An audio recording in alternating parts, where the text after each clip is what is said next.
আজি আমি সদৌ শোণিতপুৰ জিলা ছাত্ৰ সন্থাৰ উদ্যোগত যি জাতিধ্বংসী কাখন সেই কাৰ বিৰোধিতা কৰি আজি আমি জিলা ছাত্ৰ সন্থাৰ 10খন আঞ্চলিক ছাত্ৰ সন্থাৰ উদ্যোগত এক বিশাল বাইক ৰেলী আমি ইয়াত আৰম্ভ কৰিছোঁ। ইতিমধ্যে ৰঙাপাৰা আঞ্চলিক ছাত্ৰ সন্থা, বালিপৰা আঞ্চলিক ছাত্ৰ সন্থা, জামুগুৰি আঞ্চলিক ছাত্ৰ সন্থাকে আদি কৰি ইয়াত কেইবাখনো আঞ্চলিক ছাত্ৰ সন্থা ৰখি আছে আৰু ইফালে আমাৰ 7খন আঞ্চলিক ইতিমধ্যে ইফালে আহি আছে। আমি আদৰিবলৈ ইয়াত ৰখি আছোঁ। জামুগুৰি যি জীয়া ভৰলী দলং আমি ইয়াত ৰখি আছোঁ।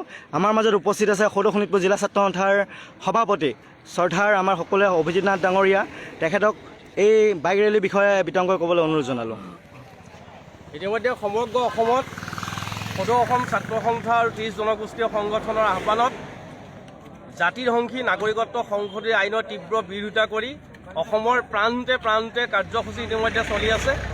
আৰু আমি আজি সদৌ শোণিতপুৰ জিলা ছাত্ৰ সন্থাই জিলাখনৰ বিভিন্ন ছাত্ৰ সংগঠনৰ সহযোগত আজি জাতিধ্বংসী নাগৰিকত্ব সংশোধনীৰ বিৰোধিতা কৰি আমি আজি বাইক ৰেলী আমি আহ্বান কৰিছিলোঁ। ইতিমধ্যে এই কাৰ্যসূচীত জামুগুৰি অঞ্চলৰ জামুগুৰি মাজমজিয়াই এই বাইক ৰেলী গৈ পুনৰ ঢেকীয়াজুলি আৰু চিৰাজুলিত উপস্থিত হ'বগৈ এই বাইক ৰেলীটো কিছু সময়ৰ পিছতেই।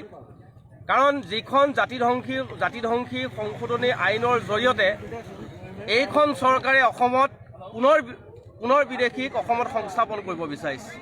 আৰু অত্যন্ত লজ্জাজনক বিষয় হৈছে যে বৰ্তমান চৰকাৰখনৰ মাননীয় মুখ্যমন্ত্ৰী সৰ্বানন্দ সোণোৱাল, এই সৰ্বানন্দ সোণোৱাল একালৰ সদৌ অসম ছাত্ৰ সন্থাৰ সভাপতি আছিল। এইগৰাকী সৰ্বানন্দ সোণোৱাল এটা সময়ত নেচুৰ অধ্যক্ষ আছিল। আৰু আজি আমি যেনেধৰণে ৰাজপথত আন্দোলন কৰিবলৈ ওলাই আহিছোঁ, এই সৰ্বানন্দ সোণোৱালৰ ৰাজপথত আন্দোলন কৰা এগৰাকী নেতা আছিল। আৰু এইগৰাকী নেতা শাসনৰ বাকজৰী লোৱাৰ আগত তেওঁলোকে অসমৰ ৰাইজক কৈছিল যে তেখেতসকলে শাসনৰ বাকজৰী ল'লে অসমৰ পৰা বিদেশী মুক্ত কৰিব।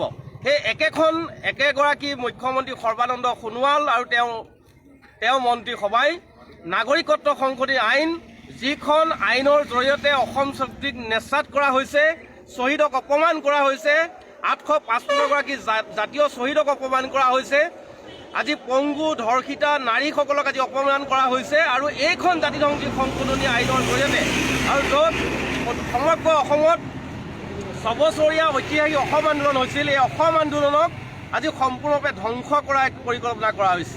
আৰু সেইকাৰণে আমি ছাত্ৰ সন্থাই আমি পুনৰ এই আন্দোলন আমি ৰাইজৰ মাজলৈ নিব বিচাৰিছোঁ, ৰাইজক সজাগ কৰিব বিচাৰিছোঁ যে কাৰ জৰিয়তে অসমত তেওঁলোকে যি ধৰণৰ চিন্তা চৰ্চা কৰিছে, এই চিন্তা চৰ্চাক জাতিধ্বংসী সিদ্ধান্তক আমি ছাত্ৰ সন্থাই যিকোনো ত্যাগৰ বিনিময়ত আমি বাতিল কৰিবৰ কাৰণে প্ৰস্তুত আছোঁ। আৰু সেইকাৰণে মই ক'ব বিচাৰিছোঁ যে যিখন আইনে 6 বছৰীয়া ঐতিহাসিক অসম আন্দোলনক আজি ভেঙুচালি কৰিছে, যিখন আইনে জাতীয় শ্বহীদসকলক অপমান কৰিছে, আৰু তেনেধৰণৰ এখন জাতিধ্বংসী আইন অসমত জাপি দি এই বিজেপি চৰকাৰখনে অসমৰ ৰাইজক বুজাব বিচাৰিছে। আৰু বিভিন্ন সময়ত তেওঁলোকে ক'ব বিচাৰিছে যে জাতীয় সংগঠনে কোৱা কথাবিলাক মিছা। গতিকে আমি প্ৰত্যুত্তৰ দিব বিচাৰিছোঁ যে সৰ্বানন্দ সোণোৱাল ডাঙৰীয়া, যে আপোনাৰ যদি জাতীয় সত্তা আছে, আপুনি যদি এগৰাকী সদৌ অসম ছাত্ৰ সন্থাৰ প্ৰাক্তন সভাপতি আৰু সেই সভাপতিৰ তেজখন যদি আপোনাৰ গাত আছে, তেন্তে এই জাতিধ্বংসী সংশোধনী আইন বাতিল কৰি এগৰাকী অসমীয়াৰ এগৰাকী স্বাভিমান থকা ব্যক্তি হিচাপে প্ৰমাণ কৰক।